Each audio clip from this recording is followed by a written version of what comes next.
When I was 7 years old and my sister was just 5 years old, we were playing on top of a bunk bed. I was 2 years older than my sister at the time. I mean, I'm 2 years older than her now, but at the time that meant she had to do everything that I wanted to do, and I wanted to play war. So we were up on top of our bunk beds, and on one side of the bunk bed, I had put out all my G.I. Joe soldiers and weaponry, and on the other side were all my sister's Milos and ponies and ready for a cavalry charge. There are differing accounts of what actually happened that afternoon, but since my sister is not here with us today, let me tell you the true story. Which is my sister is a little bit on the clumsy side, and somehow, without any help or push from her older brother at all, suddenly Amy disappeared off of the top of the bunk bed and landed with us crash on the floor. And I nervously peered over the side of the bed to see what had befallen my fallen sister, and saw that she had landed painfully on her hands and knees on all fours on the ground. I was nervous because my parents had charged me with making sure that my sister and I played as safely and as quietly as possible. And seeing as how I had accidentally broken Amy's arm just 1 week before,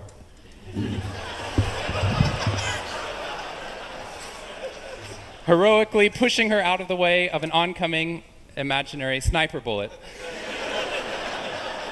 for which I have yet to be thanked. I was trying as hard as I could. She didn't even see it coming. I was trying as hard as I could to be on my best behavior, and I saw my sister's face this wail of pain and suffering and surprise, threatening to erupt from her mouth and threatening to wake my parents from the long winter's nap for which they had settled. So I did the only thing my little frantic 7-year-old brain could think to do to avert this tragedy. If you have children, you've seen this hundreds of times before. I said, Amy, wait, don't cry, don't cry. Did you see how you landed? No human lands on all fours like that. Amy, I think this means you're a unicorn.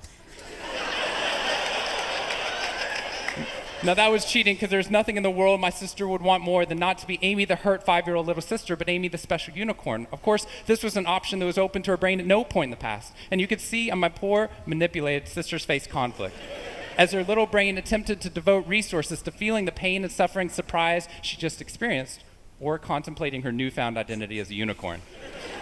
And the latter won out. Instead of crying, instead of ceasing our play, instead of waking my parents with all the negative consequences that would have ensued for me, instead, a smile spread across her face, and she scrambled right back up onto the bunk bed with all the grace of a baby unicorn. With one broken leg.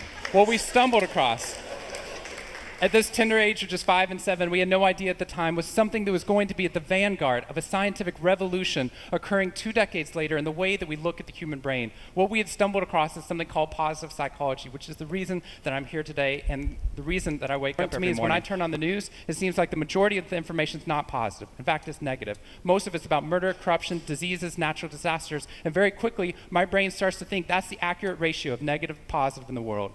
What that's doing is creating something called the medical school syndrome, which if you know people who have been to medical school during the first year of medical training, as you read through a list of all the symptoms and diseases that could happen, suddenly you realize you have all of them. I have a brother-in-law named Bobo, which is a whole other story. Bobo married Amy the unicorn. Bobo called me on the phone from Yale Medical School. And Bobo said, Sean, I have leprosy. Which even at Yale is extraordinarily rare. But I had no idea how to console poor Bobo because he had just gotten over an entire week of menopause. See, what we're finding is not necessarily the reality that shapes us, but the lens through which your brain views the world that shapes your reality. And if we can change the lens, not only can we change your happiness, we can change every single educational and business outcome at the same time. When I applied to Harvard, I applied on a dare. I didn't expect to get in, and my family had no money for college. When I got a military scholarship 2 weeks later that allowed me to go, suddenly something that wasn't even a possibility became a reality. When I went there, I assumed everyone else would see it as a privilege as well, that they'd be excited to be there. Even if you're in a classroom full of people smarter than you, you'd be happy just to be in that classroom, which is what I felt. But what I found there is while some people experienced that, when I graduated after my 4 years and then spent the next 8 years living in the dorms with the students, Harvard asked me to. Wasn't that guy. But what happened, I was an officer of Harvard to counsel students through the difficult 4 years, and what I found in my research and my teaching is that these students, no matter how happy they were with their original success of getting into the school, 2 weeks later their brains were focused not on the privilege of being there, nor on their philosophy or their physics. Their brain was focused on the competition, the workload, the hassles, the stresses, the complaints. When I first went in there, I walked into the freshman dining hall, which is where my friends from Waco, Texas, which is where I grew up, I know some of you have heard of it. When they come to visit me, they look around, they say, this freshman dining hall looks like something out of Hogwarts from the movie Harry Potter, which it does. This is Hogwarts from the movie Harry Potter, and that's Harvard. And when they see this, they say, Sean, why do you waste your time studying happiness at Harvard? Seriously, what does a Harvard student possibly have to be unhappy about? Embedded within that question is the key to understanding the science of happiness. Because what that question assumes is that our external world is predictive of our happiness levels. When in reality, if I know everything about your external world, I can only predict 10% of your long-term happiness. 90% of your long-term happiness is predicted not by the external world, but by the way your brain processes the world. And if we change it, if we change our formula for happiness and success, what we can do is change the way that we can then affect reality. What we found is that only 75% of job successes, only 25% of job successes are predicted by IQ. 75% of job successes are predicted by your optimism levels, your social support, and your ability to see stress as a challenge instead of as a threat. I talked to a boarding school up in New England, probably the most prestigious boarding school, and they said, we already know that. So every year, instead of just teaching our students, we also have a wellness week, and we're so excited. Monday night, we have the world's leading expert coming in to speak about adolescent depression. Tuesday night is school violence and bullying. Wednesday night's eating disorders. Thursday night is illicit drug use. And Friday night, we're trying to decide between risky sex or happiness. I said that's most people's Friday nights.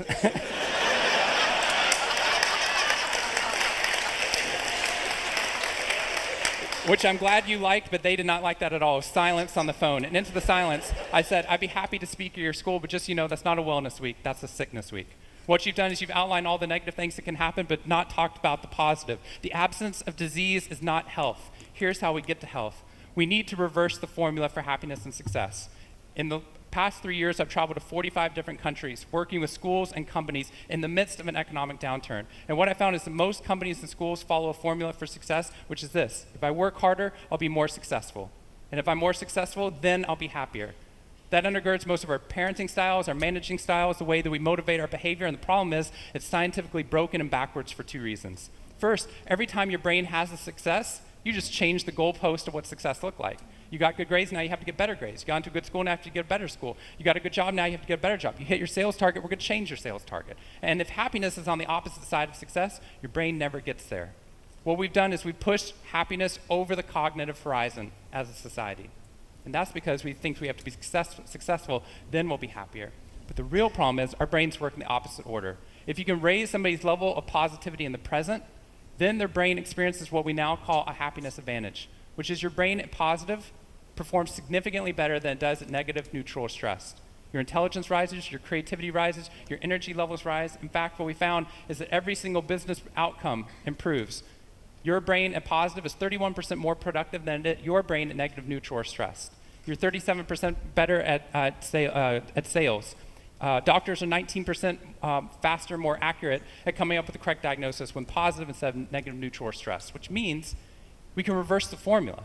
If we can find a way of becoming positive in the present, then our brains work even more successfully, as we're able to work harder, faster, and more intelligently. What we need to be able to do is to reverse this formula so we can start to see what our brains are actually capable of. Because dopamine, which floods into your system when you're positive, has 2 functions. Not only does it make you happier, it turns on all of the learning centers in your brain, allowing you to adapt to the world in a different way. We've found that there are ways that you can train your brain to be able to become more positive. In just a 2-minute span of time, done for 21 days in a row, we can actually rewire your brain, allowing your brain to actually work more optimistically and more successfully.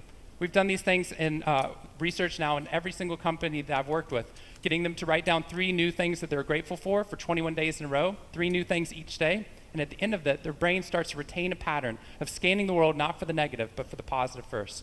Journaling about one positive experience you've had over the past 24 hours allows your brain to relive it. Exercise teaches your brain that your behavior matters. We find that meditation allows your brain to get over the cultural ADHD that we've been creating by trying to do multiple tasks at once, and allows our brains to focus on the task at hand. And finally, random acts of kindness or conscious acts of kindness. We get people, when they open up their inbox, to write one positive email praising or thanking somebody in their social support network. And by doing these activities and by training your brain, just like we train our bodies, what we found is we can reverse the formula for happiness and success, and in doing so, not only create ripples of positivity, but create a real revolution. Thank you very much.